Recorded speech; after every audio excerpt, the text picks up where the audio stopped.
Hello, and welcome to the very first edition of the Kinte's Kitchen Podcast. I'm very glad that you guys are tuned in.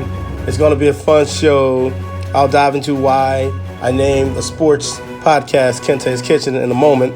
But first, I want to start off by acknowledging, I'd be remiss if I didn't mention the people that got me started in this. And so, with that being said, True Sports, man. True Sports gave me a call. My man Will Lambert gave me a call about 3 years ago and said he was starting the sports show, sports talk radio show. And, this was my actually my first episode or first, time recording with these guys. And, it was a blast. We did it for years. And, Will, George, Jeezy Hamilton, my man Manny, not fresh, but fresh. They both can't be Manny Fresh, so I call him Not Fresh. My man Larry L. Boogie White, and the queen of True Sports, Angel Arnold. So I started a little bit about me. I started coaching at Episcopal High School. I started coaching middle school football, and I just fell in love with coaching. At that time, my son and both of my nieces were at the school, so we got to hang out a lot, got to spend time with family while doing something that I really loved. My next stop in terms of coaching was at Collegiate Baton Rouge High School, where I was the head football coach. And, really enjoyed working with these kids. It was fun time, starting a new program, doing all the things that you need to do from day one to build the program. And that was very special for me. It's just something I will always remember. It was so much fun. And, speaking of fun, we had times like these where Mr. Ricky, the security guard, wanted to race one of my players. And, you see what happened. He pulled a hamstring. So we had lots of fun. A little bit more about me. I love sports. Golf is one of my favorite sports. So definitely going to be talking about a lot of golf on this podcast. I play as much as possible. One of those games that you can play until, your knees give out. So hopefully well into my, 80s, 90s, hopefully. Just a really good, relaxing sport. Right here, you see we all have drivers in our hand. And one of my guys, my man to the right, his name is Darryl Davis, very positive guy. He can sing it, he can pull it, it doesn't matter. Pop fly off the tee, he's always going to say it's not how you start, it's how you finish. And that's how I feel about this podcast. This is the very first one. I'm doing all the producing, whatever you want to call it. This is where it's going to start at. But believe me, by the time it's over with, it's going to be a whole lot better. I'm a big Cubs fan, Chicago Cubs. I love the Cubs, always have. I'm a baseball guy. Since I can remember, I was a Cubs fan. So I actually took a trip to Wrigley this summer for the first time, and man, it was euphoric. To be in Wrigley Field, a place that you just dreamed of, going to since you were a young kid. It's nothing like it, and getting to seeing, take me out to the ball game in the seventh inning, doing the seventh inning stretch. I mean, you see the smile on my face. Like I could not control myself, my happiness at that game. And, something I would never forget, something I would always cherish. I'm sure I'll go back, but that first time, it just doesn't beat that. And the Cubs won that day, so I did some dancing. When the Cubs win, I danced. But today, we're going to talk about LSU football. This podcast is all about LSU, all about the successful seasons that they've had, all about my main man, Joe Burrow. But I want to give a special shout out to my cousin, Todd Harris from Maryland. Todd's number 4 on the LSU football team, tore his ACL at the beginning of the year, so he's out. But, we keep in touch regularly, and actually he'll be a guest on this show soon. But LSU football, let's go. My man, Joe Burrow. So I'm going to actually have a caller call in and do this segment with me. My man, Willie Maurice Laynes, also known as Swole. We're going to dive into, the greatness of Joe Burrow. We're going to talk about just the LSU offense, how it's transcended. How did this happen? We're going to talk about Joe Burrow in regards to some of the better quarterbacks that's ever played college football. But Kinte's Kitchen, let's get to that first. So as you can see, I'm a chef. Right? I love sports, but I also love food. So I thought it would be a great idea to call this show Kinte's Kitchen Podcast because, I have fun in the kitchen. You see me. We're going to talk about sports, but we're going to have ingredients or we're going to have recipes and of how, something, you put this and this together and this is how it becomes greatness. Or you put this and this together, this is how it's not so great. Things like that. So it's, this show is going to be completely unedited. It might be some mistakes, but we're going with it and it's going to be fun. That chicken looks good. It's going to be fun. And, like I said, thank everyone for tuning in, supporting. I want you to subscribe. I'm going to have a button on here later. And this is just the start. So I'm ready to dive in. I'm ready to go. And let's do it. So right now, I'm going to give you a list of the ingredients. Like I said, we're going to talk about Joe Burrow's greatness. There's a lot that comes with that. We're going to talk about LSU's dominance, particularly the offensive dominance that they've shown all year. And I'm going to talk about Coach O and, how Coach O became the coach that he is today in comparison to, some of his stops in previous, jobs. So, I'm going to call my man Maurice Willie Swole Laynes from St. John High School out of Plaquemine, Louisiana. And we're going to go over these things together.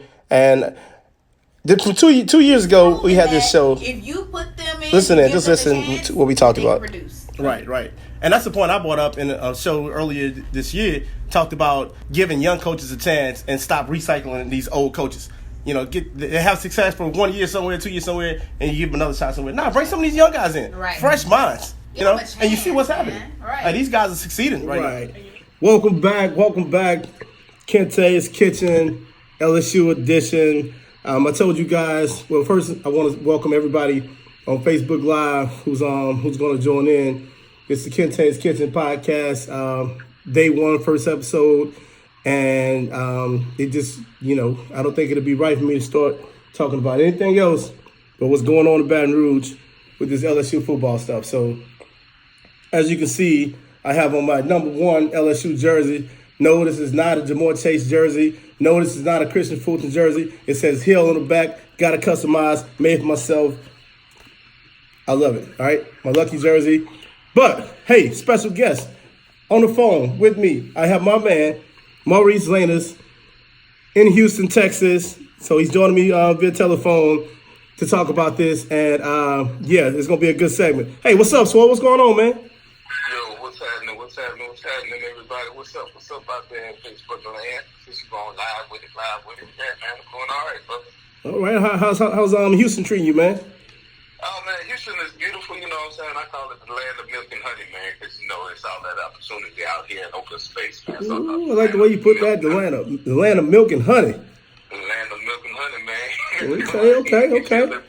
So you get a little piece, man, I'm telling you, bro. Houston is beautiful, Texas is beautiful, man. Good, great weather. Got you. Cool. Man, why don't you tell everyone who's listening and watching on Facebook a little bit about yourself in terms of your football background, college, high school, whatever you want to tell them, what you got going on now.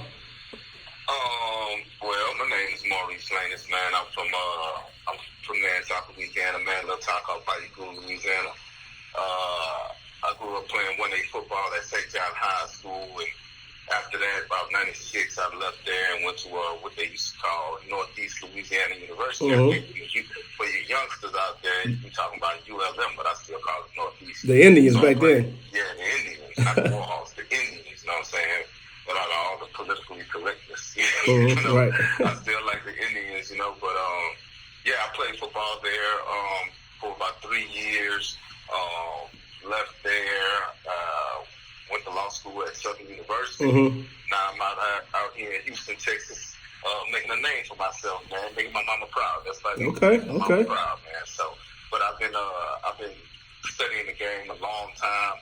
Me and Kinte, me and you go way back, man. We yes, sir. Run off random statistics and random people where such and such played ball at in college, and it's not something that we try to know. It's just something that we know. So, right. We both love the game, understand the game, and so I'm able to give a nice going on in the landscape of college football these days. Yep. But yeah, man, I really appreciate you sharing that, and really appreciate you jumping on this call with me because it's the first one, man, and it's a lot of people that I wanted to who wanted to join me on this, but we've been talking for years, man, about sports, and we always just running it on the phone, and I wanted to really do this. We talked about it for a long time, and do this to where hopefully one day this gets on a national stage, and we just sitting there talking about the things we've always talked about. Yeah, man, we developed a long-standing relationship when it comes to not just the game, but it could be pop culture, it could be current events, certain topics. We always have an intellectual conversation about it, coming from different perspectives, different ideas, and definitely when it comes to the game of football, man. So hopefully that's the case moving forward, man. But right now we just having fun. It's been a long time coming, and I appreciate we just taking a step out and putting it on the airwaves, man. Because honestly, I think we have a lot to say and a lot of intelligent points of view that I don't think a lot of national and even local pundits, pay enough attention to. Right. So hopefully we can enlighten you guys on our perspective, and maybe you can go ahead and come on in. Yep. Yes, sir. And with that being said, man, Facebook Live. So the podcast has already started. You guys just jumped on. Kinte's Kitchen. What we do is we have a list of ingredients. Kinte likes to cook, and so I'm incorporating my love for cooking with my love for sports. And so today is an LSU edition of Kinte's Kitchen. We're gonna focus on 3 topics. The first one is going to be Joe Burrow's greatness. The second is going to be LSU's dominance, particularly the offensive dominance that they've shown all year. And the third topic is going to be talking about Coach O and the way that he's become a much better coach. So I want to ask you, Maurice, Swole with Laynes, Joe Burrow, man, Joe Burrow. Joe Burrow to me is easily the best college quarterback this year for sure. But what I want to ask you is all-time quarterbacks, okay? I mean, throw some names out there for you, first of all, okay? Throw some names out there for you. Tommy Frazier, Peyton Manning, Cam Newton, Tim Tebow, okay? Vince Young, let's see, Doug Flutie. You mentioned some all-time college, and just so everybody understands, quarterbacks he's naming off, we're talking about college football. Right. About pro football. Yes. And the names he's rattling off there are some ultimate all-time college football quarterbacks, and they've had some ultimate all-time college football seasons, like stuff that you remember. If you've been around long enough, you remember the type of impact that those guys had. But yeah, I ain't gonna cut you off. No, you're fine, man. And just a few more. Ty Debner, didn't have a great NFL career, but college career, he put up numbers, right? He put up numbers. And Andrew Luck, RG3, man, Matt Leonard, Deshaun Watson, all of those guys I just named. Where would you put Joe, in your opinion, Joe Burrow, when in relation to those guys? That's the greatest quarterbacks that I could think of. Well, it's kind of tough. Those are a lot of names you just rattled off there. I ain't gonna lie, that's a lot of names. But in all honesty, I think people need to first of all look at and pay attention to what they're actually witnessing. And I think people are in awe of how successful Joe Burrow has been this year, but I don't think people are really appreciating exactly what it is he's doing. Like, the guy has 48 touchdowns, 6 interceptions. Yep. He's played. Let's just count them out. He has wins against 5. I think 5 at the time that they played top 10 teams. Yes, sir. Is that the case? Or top 15 teams? That's Texas. That's Florida. That's Auburn. That's Alabama. And that's Georgia. Yes. I'm talking about a murderer's row of a schedule with some of the best defenses within the last 5 years. Yes, sir. And week in, week out, he has not only performed, but he's exploded in every single one of those games. Yes, sir. Joe Burrow has thrown for 4,715 yards. 700. So he's going to pass. If he doesn't get injured, he's going to pass for over 5,000 yards in the season. In the season, and I don't know if I've seen that in college football. Well, I've seen a guy pass for 5,000 yards in the season. Matter of fact, Ty Detmer. I think you talk about Ty Detmer and what's the kid from Hawaii, man, back in the day. Oh man, don't do me like that. I know. They played Georgia in the Sugar Bowl. Yeah. I can't call his name, but yeah. He threw for. His last name was Brennan. Anyway, you got it. But look, this year also. So this year, Anthony Gordon at Washington State, he threw for over 5,000 yards. Okay. Right, but that doesn't happen very often. That doesn't happen often. And against the teams that you just named, in the SEC. Exactly. It's not happening in a pro-style offense. A lot of those guys that put up those numbers, they're usually in an offense that runs a lot of bubble screens, a lot of jailbreaks. They throw the ball to a certain window. They scan half the field. Even RG3's Heisman season, it was definitely the style of offense that he was in. Right. Even you can think about Ohio State and even Justin Fields and quarterbacks like Cordero, what's his name? Jones. Cordero Jones and JT Barrett. Mm-hmm. That had a lot to do with the scheme that Urban Meyer is running. The same thing he did with Tebow in Florida. And those guys put up a lot of numbers based off the type of offense they were in. Mm-hmm. What people are not appreciating is that Joe Burrow is playing quarterback on a college football level like a professional athlete. Yes, sir. He is literally manipulating the pocket, scanning the field, looking off safety. Yep. This is not just a system thing or a scheme thing. He has full control and full autonomy of the offense. And with all that being said, and to answer your question, I believe Joe Burrow is not only having one of the best seasons in SEC history for a quarterback. Don't say what you think. Hold on. I think you're about to say something people gonna go ahead. What you about to say, man? I can debate them all day. I think Joe Burrow is having. I think when people are going to look back and appreciate this season, Joe Burrow is having probably a top 2 or 3, if not the best season ever in the history of college football at the quarterback position. Wow, if not name me somebody who has. That's saying a lot From an impact standpoint. So look, I'm not going to argue with you. I'm just saying it's a lot of people who might, but I can't. So for me, it's not about the numbers, because the numbers definitely says that he has one of the best seasons ever. I mean, 77.9% completion percentage. That's going to smash the record. Right. To me, Right. it's what I see on the tape. Exactly. Put the tape on. What do your eyes tell you? What do your eyes tell you what happens on third down? Right. What do your eyes tell you what happens on third and long, and it's a tight point in the game?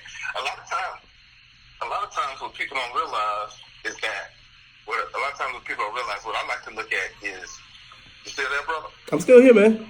Yeah, what I like to look at is what kind of impact. You can have stats left and right. Like the defensive end, a pass rusher can have 20 sacks in the season, right? Right. But what those stats don't tell you is what time in the game did those sacks come? Were they on the first? Were they on first down in the first quarter?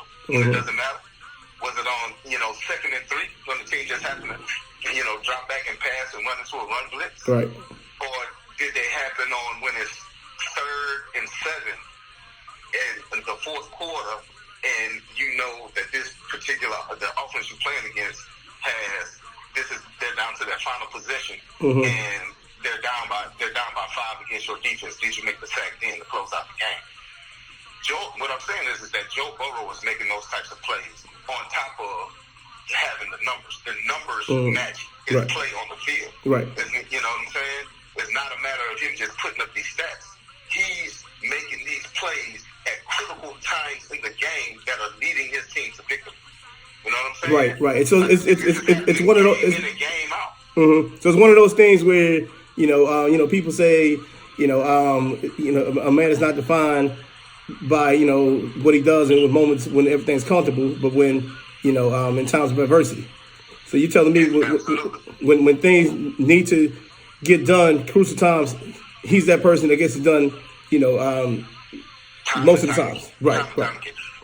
People think that he had his Heisman moment. Me and you talked about this a little bit yesterday. Mm-hmm. And I want to make sure that I put this out here to make sure people are paying attention. If you're really watching the game, it's like if you don't understand these types of things, then you can't argue with me about, whether or not Joe Burrow is having one of the greatest seasons as a quarterback ever on the collegiate level. Is that people say that his Heisman moment came against Georgia, or it might have came against Alabama or something like that. No, his Heisman moment came, and I believe that it was in the second quarter. I want to say LSU was struggling to move the ball against Auburn. Yes, second quarter. At the time, it was the first time that LSU's offense had been stifled. They were lined up. Those guys were playing, tight man-to-man coverage. This was before people knew about Clyde Edwards-Helaire in the way that he is right now. Yes, sir. Yes, sir. In order to loosen those guys up, they started to effectively run the ball. Then, all of a sudden, Auburn had to start putting 8 and 9 in the box, and then they could start attacking those outsides. But before I get on that tangent, but at that point in time, on the drive right before halftime, before the game was actually blown open and LSU took control of the game, Joe Burrow rolled out. I believe it was third down. Mm-hmm. Joe Burrow rolled out, scampered for about 10 yards. Marker was an Auburn defender. He stepped out of bounds, and the Auburn defender literally leveled him. It was one of the best hits that I've seen all year. I thought he was done for the game. But you know something? Everything in my soul told me watch Joe pop up and watch this game is over now. All of a sudden, Joe popped up, went back in the huddle, led the team. I think they scored 2 plays later. Ball game over. And not only you said it right. He didn't sit down there and squirm around a little bit and get up. He popped up. He popped up. I'm sure it hurt. Right? That's what I'm here for. Dude, he popped up like nothing happened. And you think his teammates don't respond to that type of stuff? And that's the things that all those guys, they say about Joe Burrow. Mm-hmm. They respect him and they follow him because they know he's willing to do that. And if your quarterback is willing to do that, well then there's no telling. Well then I should have no limits on what I'm willing to do in order to win this game. Right. And that's when for me, it wasn't that good. That's when I knew that LSU was going to beat Alabama. That's when I knew that LSU was going to get to the college football playoff. Mm-hmm. Because at that point in time, I knew that LSU not only had themselves a hell of a quarterback, LSU had themselves what we like to call a dog. Because whenever a dog gets, when you got a dog, and I mean a proverbial dog on the football field, if he faces adversity on the football field, as soon as he gets punched in the mouth, how is he going to respond? Right. He's going to respond like a dog. He's going to bite your ass back. And that's going to happen every single time. And Joe, at that moment in time, I knew that's what LSU had with Joe Burrow. So after that, I wasn't surprised at anything that he had done. Mm-hmm. Anything that he had done. And honestly, man, I called this last year towards the end of the year. I saw, even in the offense they had last year, I saw him, starting to become a leader, starting to become what you just said, a dog. Like it's infectious, and coming from the quarterback position, especially, it's infectious on everyone else on the team. He has all the respect on the team. Absolutely, and that starts to become the expectation. And now you can see it throughout that entire football team that they have an expectation not only to win but to dominate. Yep, and they say it all the time. It's been all over national media. They don't care who they play. It wasn't about the number 1 seed. They didn't care because they're that confident, and the way they're playing football right now. And I'm that confident also. I don't think anyone can beat LSU. Not even close. I'm not being a homer. It's just what I see. It's just what you see. It's like when you're being an analyst. Like of course we're Buku Saints fans, but also I understand how to analyze my team. I know that where we're weak. I know where we have trouble. I know where the gaps are, where the injuries are. Where the weak links. Mm-hmm. The same thing goes with LSU.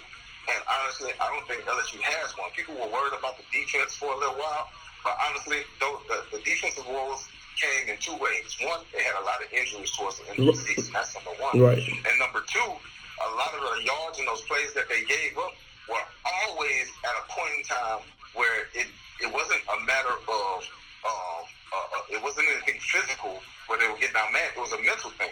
Against Arkansas, against Ole Miss, and you go up 31-7, and you go up 21-0, you think here we go again. Right. All of a sudden, people take their foot off the Right. And I think, well, if anything, LSU was penalized on the defensive front for that. You know what I'm saying? Especially in that Ole Miss game. I watched that game. There was a lot of, I guess you could say, chance taking going on in the second and third quarter. Somebody trying to make a play versus, hey, they just getting outplayed up front. They getting whipped, and Ole Miss is running the ball up and down the field, left and right.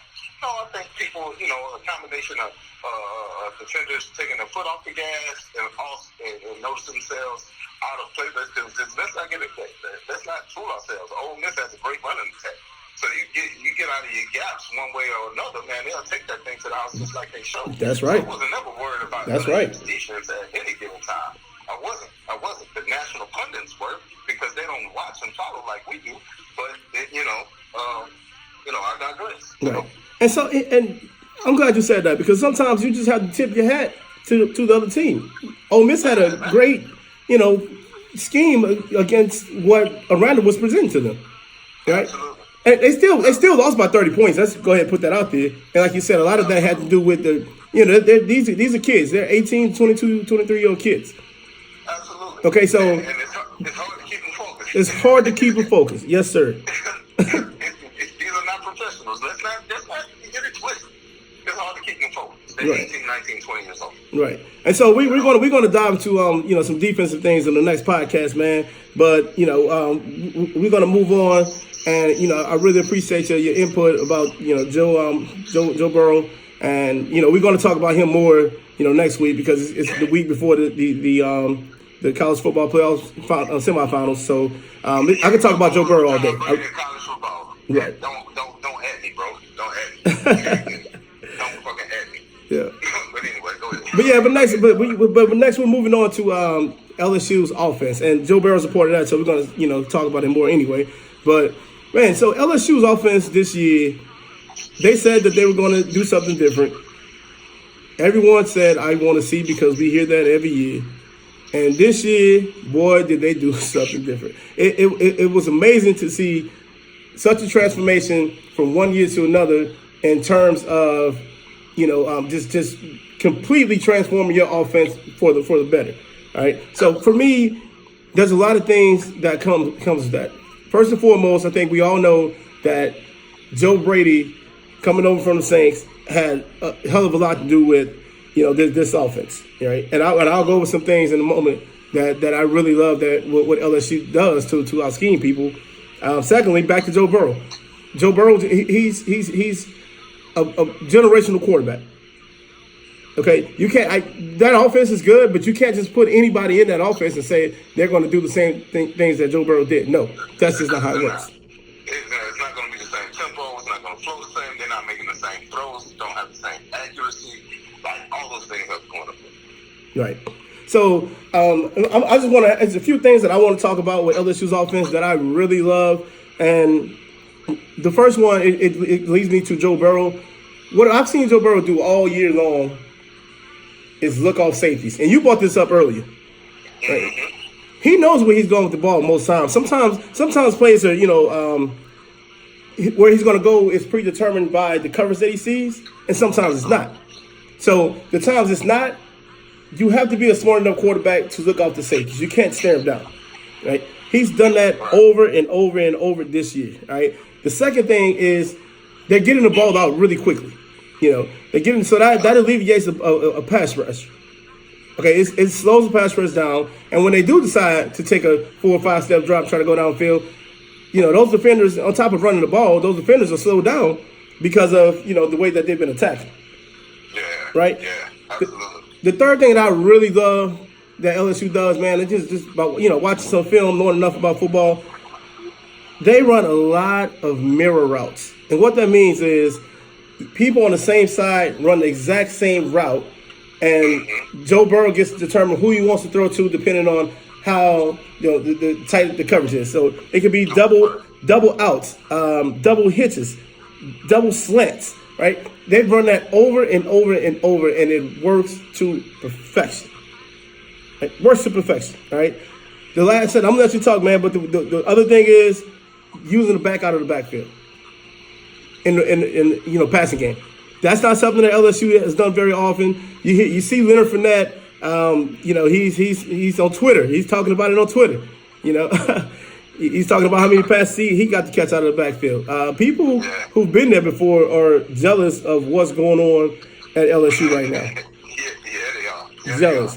They are. I'm pretty sure Leonard Fournette real mad because they're not just running the running back. Right. They're not running the running back up into the wall of the defense and the defense running that toss.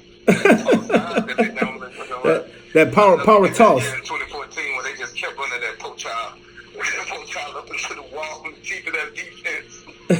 Oh Lord, I know. So earlier in the podcast, I showed a video of, when I first started, doing sports talk radio show with True Sports, and this was maybe 2 or 3 years ago, and I was talking about how these young coaches are coming into the game with, fresh minds, just being innovative. And this is 2 or 3 years ago. Proving that if you put them in, you give them the chance that they can produce. Right. And that's the point I brought up in a show earlier this year, talked about giving young coaches a chance and stop recycling these old coaches. They have success for 1 year somewhere, 2 years somewhere, and you give them another shot somewhere. Nah, bring some of these young guys in. Right. Fresh minds. Chance, and you see what's happening. Right. Like, these guys are succeeding right now. And now LSU has, they reached out to the Saints, Joe Brady, brought this guy in. Just tell me what you think, the importance of having him, how his importance on changing the offense, just whatever you want to say about having him on the staff. What about Joe Brady? Joe Brady, yes. That's kind of difficult for me to speak on because from what I know about Joe Brady is that he was basically nothing more than an intern with the Saints. Mm-hmm. True enough, he was definitely, he was an assistant, Right. But apparently during that time, of course, you don't just walk your way into the Saints organization without having a mind for football. No doubt. So he clearly, was an intelligent type of guy, and clearly some sort of, based on what he's done at LSU in one season, and just kind of bringing basically a nice chunk of the Saints offense to LSU. Mm-hmm. He's clearly some sort of prodigy. And also, everything from what I read and what I see about Joe Brady is that, even though he's only 30 years old, he's not the go-out type. He's not the type to, want to live, I'm 30 years old. We want to kick it. We want to go out. You're younger than you think at 30 years old. Right. This guy is a film junkie. He is a study. He loves it. He lives in the building. That's what you hear. I don't know if people know this or not, but I'm going to put this out here. But the reason that Joe Burrow has jumped up so many draft boards, but not just because of the numbers that he's put up at LSU. Mm-hmm. It's because of everyone knows in the scouts that talk to the scouts and the agents that talk to the agents and the people and all those people that talk to the people in that athletic building down there at LSU know that Joe Brady and Joe Burrow literally live in the athletic building. That they walk and talk as professionals, right, about going about their business. They're junkies for it. They love it. Mm-hmm. So the reason he's jumped up these draft boards, so to speak, is because people have done their investigative work and their due diligence to where they know, hey, this kid is ready. This kid is not only absorbed, he's changed his offense and he's pulling the trigger on this NFL pro-style offense that's come directly from Sean Payton and Drew Brees. He's not only absorbing it, but he's putting in the type of work that it takes to be able to win with this type of pro style. This is the stuff that you have to do as a pro to be successful as a pro. So it's not just the numbers, it's not just winning, it's everything that goes with that they know that he's contributing to. So in that case, Joe Brady is worth his weight in gold in whatever that he asked for from LSU. And it just kind of remains to be seen how good he can be, or how mm-hmm. good of an assistant coach or a head coach he can be. Because like I said, he's basically kind of come out of nowhere. Right. So all you have is this 1 year sample size. So I can't really, articulate exactly what Joe Brady is or what he's going to be. Mm-hmm. There's not enough. He's kind of like this unicorn, this anomaly that just kind of dropped out of the sky. So for me to give an honest opinion and evaluate him, I can tell you what, his impact has been tremendous on LSU. But what that really, really means moving forward through the years, I simply don't know. Right, and that's fair. I mean, that's totally fair, man. Like you said, this is his first year. You don't know you've seen the impact that he made, but you just don't know. I just don't know. And one more thing before we get off on the Coach O tangent is that when you're talking about LSU's offense and what they've done, and you highlighted the receivers, and we talked about Joe Burrow, but I think you can agree with me. The one group that is probably that should be the MVP at the awards banquet that isn't getting any kind of recognition through all of this, and they were considered to be the weak link of the team and of the entire program, actually. And that is the offensive line. No doubt. You have to get, because those are still the same guys from last year. So whoever has come in and developed that offensive line and gotten them to protect Joe Burrow in this way, run the ball the way that they do, block downfield on screen. Like, literally, I don't see Joe Burrow getting harassed many games. Right. You know what I'm saying? Right. All. And so, man, I'm so happy you brought that up, man, because I want to give a big shout out myself, a big personal shout out to Austin Dex, Adrian McGee, Sadiq Tall, Lord Cushenberry, Damian Lewis, man. Man, these guys have blocked their asses off all year long for Joe Burrow. All year long, man. Absolutely. And no one expected it. No one expected it, man. So, shout out to you guys, and yeah, man, I appreciate you. Y'all should not have to pay for a meal nowhere in the city of Baton. No, not at all. Tell them Swole sent you. Y'all gonna eat all the buffets, big boys. For real. But yeah, man. So lastly, man, we gonna jump on this topic of Coach O, and so for me, man, Coach O. I'll say this.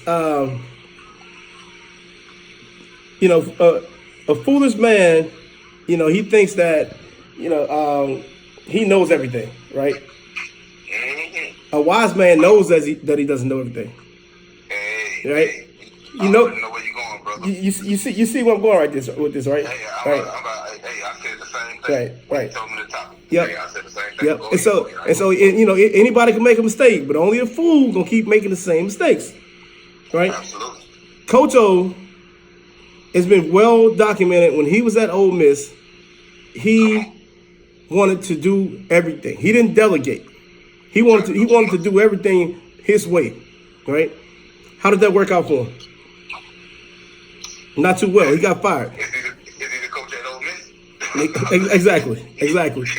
So he was blessed to get a job with Les Miles, and when the opportunity afforded itself again, you know what he did? Coach O said, "I'm going to surround myself around people that knows more than me about football."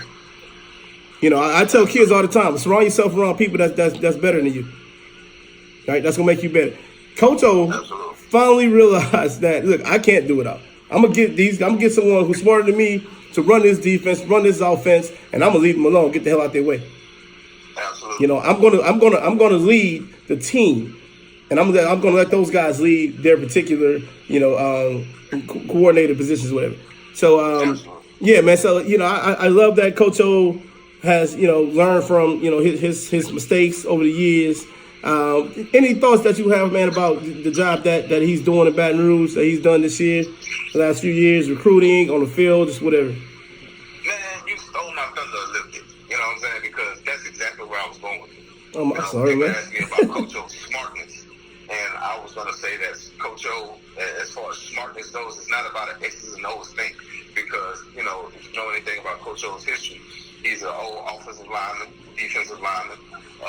He served as a defensive coordinator and interim coach for a couple of football teams. He's the interim coach at USC. And one thing that Coach O has always been, he's always been a player's coach. He's always been able to go in your living room, sit down and talk to your mama. He can get any mama, and definitely any black mama, to trust him with his life. You feel me? Yeah. Like that's and to piggyback on what you said, he recognized who he was.